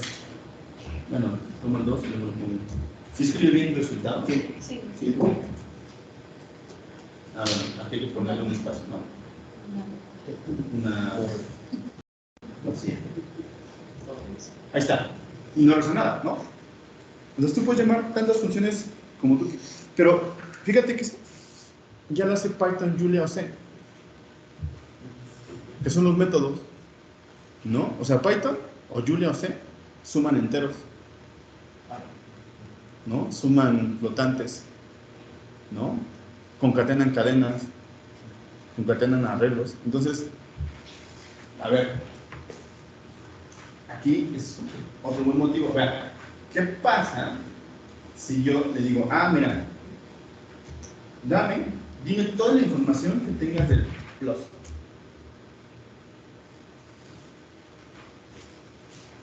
Bueno, en algún momento me tienen que decir cuántos métodos tienen de definidos, ¿no?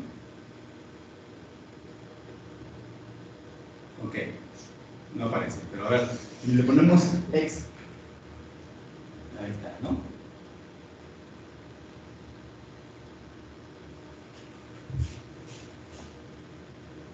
Bueno, dice de dónde lo está sacando, ¿no? Es importante, ¿no? Bueno, pero lo que voy es que tiene, o sea, si la función que necesito utilizarla. Creo que. A ver, déjame ver si esto me funciona.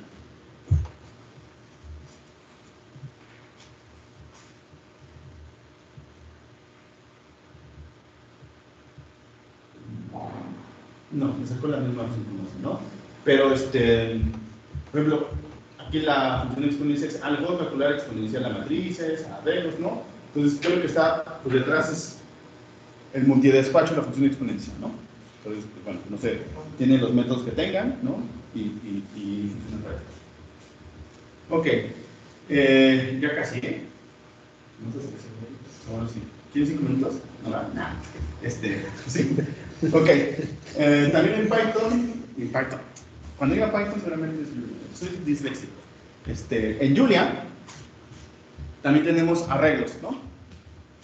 Y los arreglos, ya hablamos un poquito de ellos, pero se definen con paréntesis cuadrados, ¿no? Entonces uno pone el elemento 1, el elemento 2, el elemento 3, se lo puede asignar una parada, ¿no? Con el signo que es igual. Y es un ejemplo de algún arreglo en Julia. Entonces este es el arreglo que tiene 1, 2, 3, 4, 5, ¿no? Porque mi imaginación es muy pobre. Pero también podemos definir arreglos vacíos.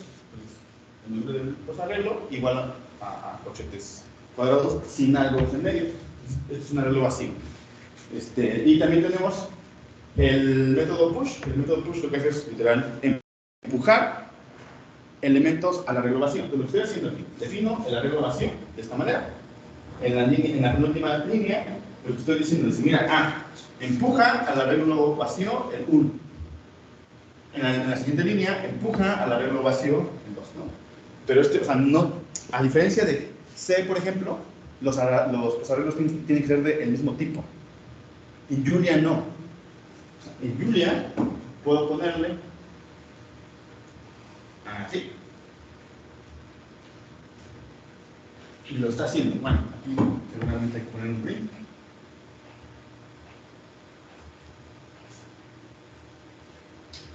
Esto se llama arreglo, ¿no? Así.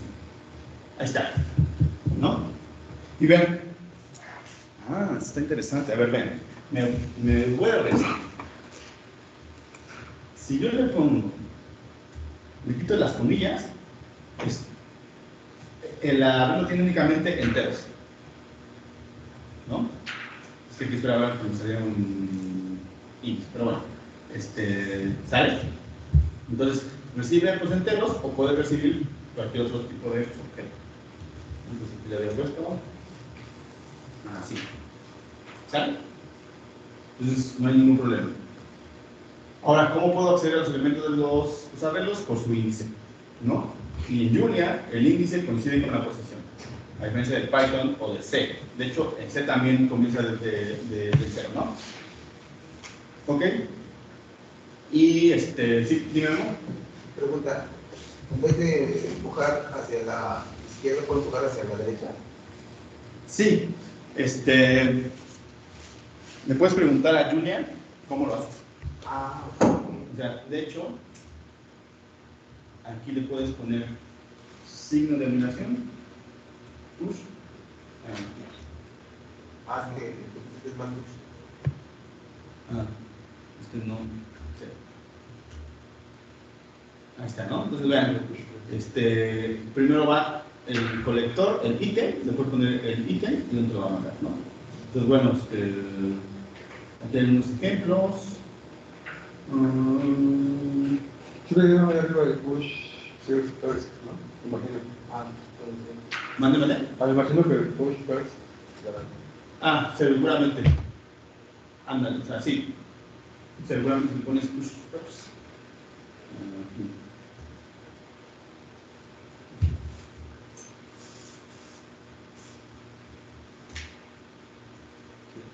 Y aquí seguramente me lo vamos a dar. Y bueno, ya me lo puso ahí, ¿no? Entonces, se puede. ¿No? También en el sitio oficial de Julia hay un montón de. O sea, esto es como una introducción. No, pero está bien porque ya no está enseñando a cómo utilizar Va. el tipo gel. Sí, o sea, es como, les digo, para mí las funciones importantes son el print, el typeof y la documentación, ¿no? Sí. Ok, entonces, ¿cómo accedo a los elementos de los arrays? Mediante su índice, que su índice coincide con su posición. Ok, y también le puedo preguntar cosillas a los arreglos, ¿no? Puedo preguntar por la longitud, ponerle cosas. El método pop lo que hace es que quita el último elemento del arreglo. Sum lo que hace es suma todos los elementos del arreglo. Y sort lo que hace es lo ordena de mayor a menor, ¿no? Pues bueno, ahí hay algunos pues, ejemplitos de lo que está puesto allá arriba, ¿no? Si quieren este notebook, me dicen y se lo puedo pasar, o sea, les puedo mandar para que jueguen ahí en sus casas. Las operaciones vectorizadas, que creo que aquí es redundante, pero había otras allá arriba, ¿no? Ok. También puedo obtener slides, segmentos del arreglo con el cual yo estoy trabajando. Vean, ¿cómo se hace? Aquí el arreglo se llama números, no. Sí, números.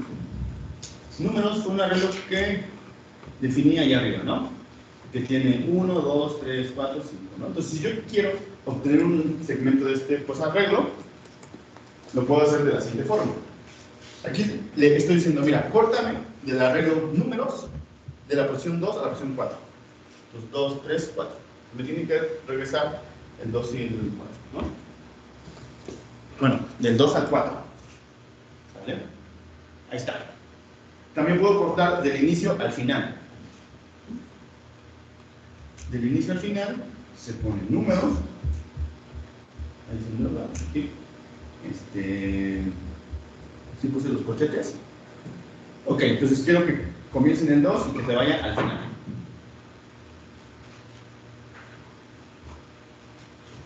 ¿Por qué no me gustó?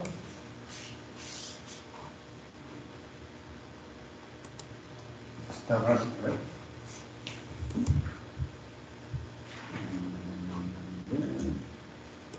Ok, ajá.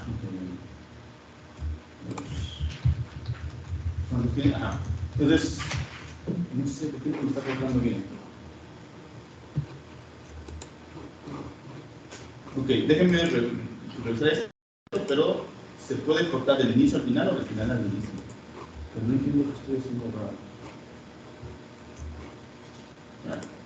Eso se lo debo para mañana, ¿vale? Y la parte de los controladores de flujo. Entonces, en Julia tenemos el if, el else if y el else, ¿no?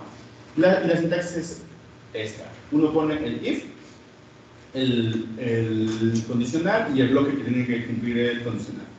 ¿Ok? Si no se cumple este, va y evalúa el else if con su condicional y lo que tiene que pues, hacer. Y en caso de que no pasen estos dos, con un else. ¿Sale? Pueden poner únicamente un if, un else, es importante el end, pero pueden poner varios else if, ¿no? O sea, para que esté revisando varias posibilidades. Aquí hay un ejemplo, que le hace un ejemplo que es igual a 10, que le dice si es mayor que 0, menor que 0, o de lo contrario va a ser 0, ¿no? Entonces está. Es positivo, si pongo que x sea igual a 0, pues me está diciendo que es 0. ¿Sale? ¿Claros? El ciclo for, entonces la sintaxis para el ciclo for es for con su end. El elemento, o sea, aquí estoy viendo pues elemento, pero este es, ¿cómo se llama? Una variable anónima. ¿Qué es lo que va a hacer?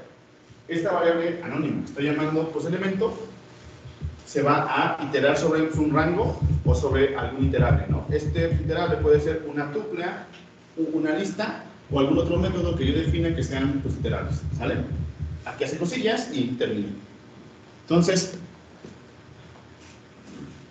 este es un ejemplo, vean, aquí estoy diciendo que i es la variable pues, anónima que tiene que estar del 1 al 5 y va a incluir i. Ya está, ¿no? 1, 2, bla, bla, hasta el 5. ¿Sale? Si yo tuviera un iterable, por ejemplo, entonces for i n. Y aquí voy a poner una lista, ¿no? 2, 4, 6, 8. Por ejemplo, pongo el n. Y aquí quiero que me haga un print de i. Entonces, como esta tupla es un iterable, en el primer paso i vale 2. En el segundo 4, luego 6, luego 8. ¿Vale? Entonces lo puedo hacer de estas dos maneras, ¿no? Construyo el iterable con esta sintaxis, o si ya tengo, digamos, alguna tupla, o alguna lista, o algún iterable, lo va a ir haciendo por mí. Y este se lo puse aquí porque lo vamos a ver mañana. Bueno, lo voy a ocupar mañana. Pero este es un arreglo por comprensión. Entonces, ¿cómo se define? Ponen paréntesis. Entonces, lo que yo haga acá adentro me lo va a salvar en un paréntesis que lo va a asignar a la variable arreglo de comprensión. En este caso, estoy diciendo que me haga i al cuadrado para i de 1 a 5. Entonces, ¿qué es lo que va a hacer? El resultado va a ser un arreglo que tenga 1, 2, 4, 6, no, 1, 4, 9, 16 y 25, ¿no? Que va a hacer los cuadrados de 1 a 5. Ahí está. ¿Sí? Entonces, este está bonito porque uno puede crear los arreglos. Viene la estructura while, que es muy parecida. ¿Okay? Los controladores de flujo break y el continuo, muy parecidos a Python, o a C o a Fortran, ¿no? Y esta es la parte a la que quería llegar. Lo voy a ver en 10 minutos. ¿Sabes? 5. Okay. Vale. Entonces, todo esto es la breve introducción a Julia, ¿no? Ahora vamos a hablar un poquito de los constructores en Julia, que tiene que ver con la programación orientada a los objetos. ¿Por qué me interesa ver esto? Porque mañana vamos a empezar a definir algunos tipos especiales con los que vamos a trabajar, ¿no? Entonces, ¿cómo se definen nuevos tipos en Julia? Uno se ocupa la palabra reservada struct, el nombre del tipo y sus atributos, ¿no? como programación orientada a los objetos. Entonces, aquí estoy creando, esto se llama una clase, ¿no? La clase punto con el atributo X y con el atributo Y. Entonces, vean, aquí estoy diciendo que X tiene que ser un flotante de 64 bits. Y tiene que ser un flotante de 64 bits, ¿sale? Estos son los atributos de la clase punto. Luego, puedo definir un constructor. Entonces, para definir un constructor es un método. En este caso, los métodos se definen como si fueran funciones. Entonces, function, punto, lo que recibe, que es X, el que está puesto acá arriba, el Y que está puesto acá arriba, y este new lo que va a hacer es construirme un punto nuevo, ¿sale? Entonces, es programación orientada a objetos. Esta es la clase, los atributos y el método. En este caso, el método es únicamente el constructor, ¿vale? Y luego termino. ¿A todo el mundo ha programado objetos? ¿Quién ha programado objetos? Ok, los objetos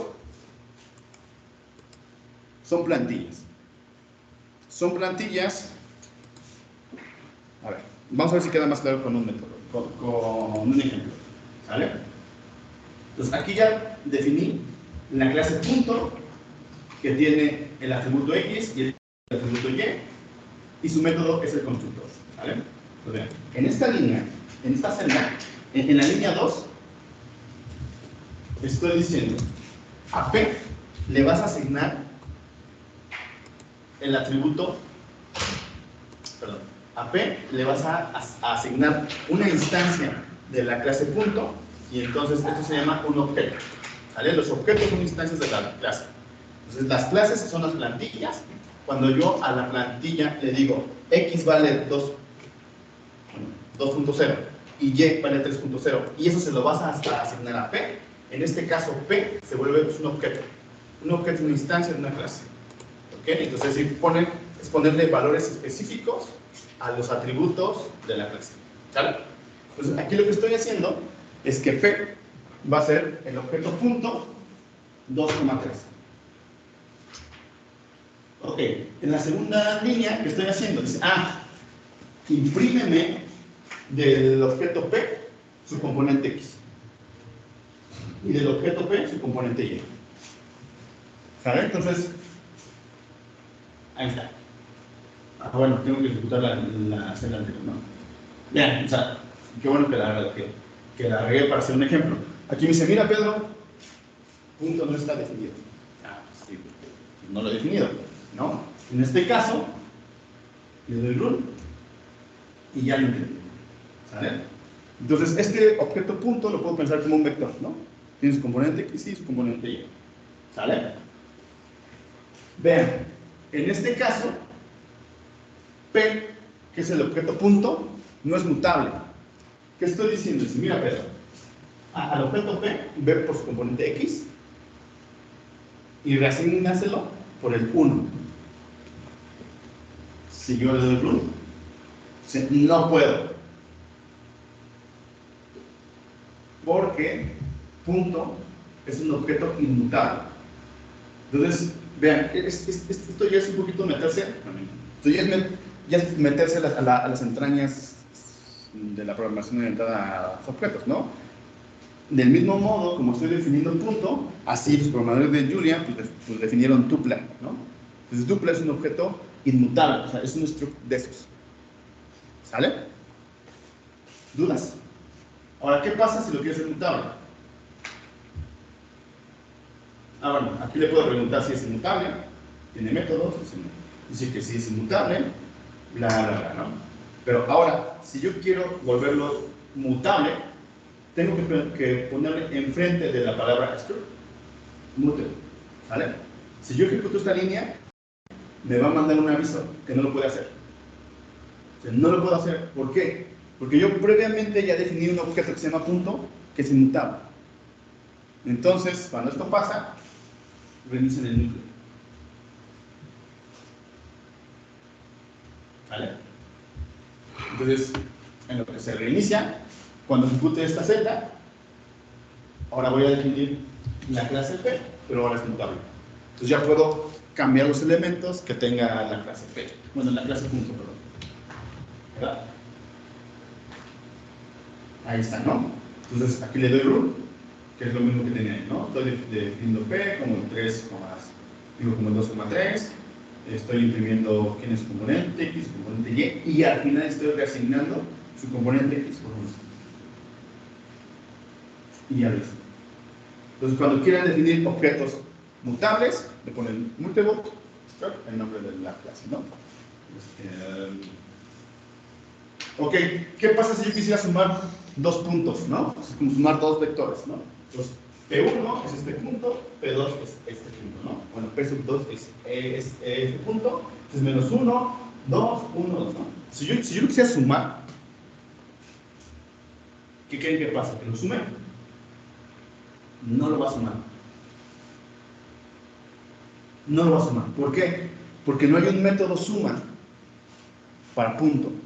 Entonces, lo que se tiene que hacer es sobrecargar el operador suma. Y en este caso, ¿cómo se hace? Primero, importan base.más. Es decir, están importando el operador suma de Julia, lo están trayendo porque lo van a modificar. Bueno, no lo van a modificar, le van a anexar un método más para poder pues, sumar puntos. ¿Está? Y luego, sobrecargan el operador suma. Entonces, para eso ponen future, el operador suma. Lo que quieren que ustedes sumen, en este caso, U es un punto, B es un punto, ¿no?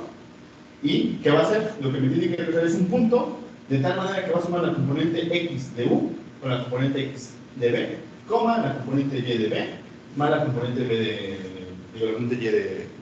Y aquí ya están sobrecargando el operador suma para su nueva clase punto.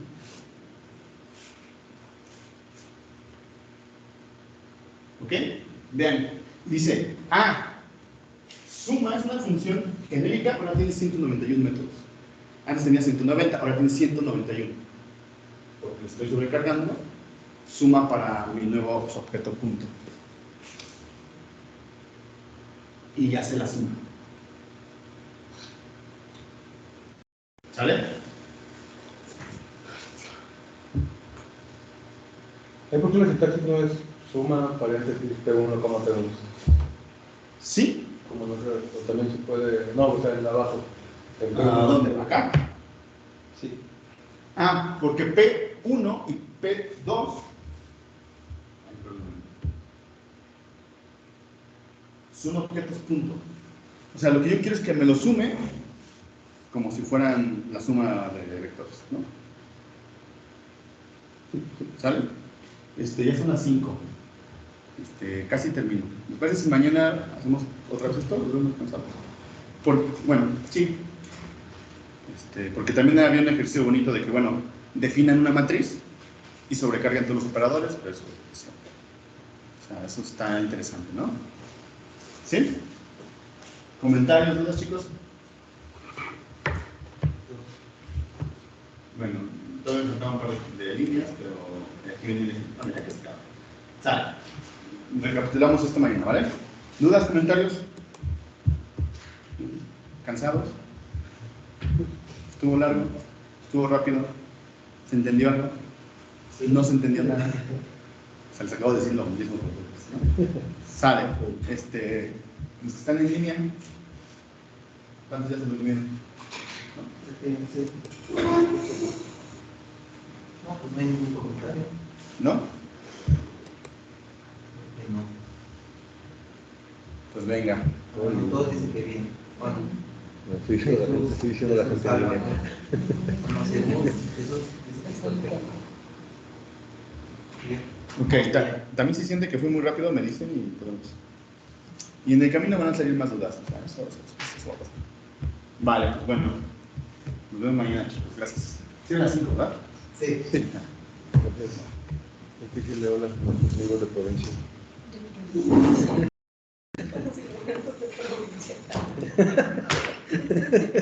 Ya sé, pero. Y luego, Adrián, así, ¿solo juego? De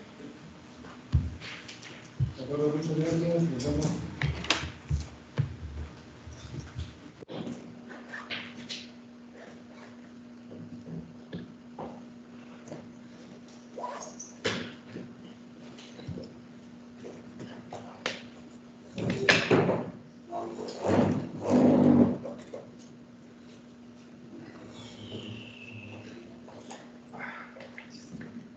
Estoy generando.